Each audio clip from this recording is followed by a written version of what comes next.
Hey everyone, this is Dr. Tim, and this is wall slides for scapular stability and serratus anterior activation. We're going to start by placing our forearms against the wall, getting in a good athletic position, making sure our rib cage is tilted down so we're not kind of flared as we do the exercise. We're going to push the wall away, right? So we're going to protract the scapula, push the wall away. We don't want to be here.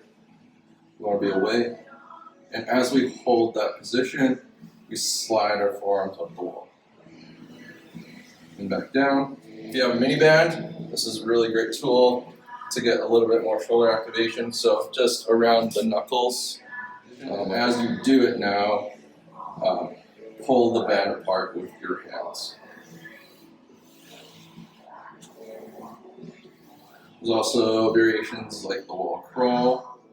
So just lifting one up at a time and placing it back down.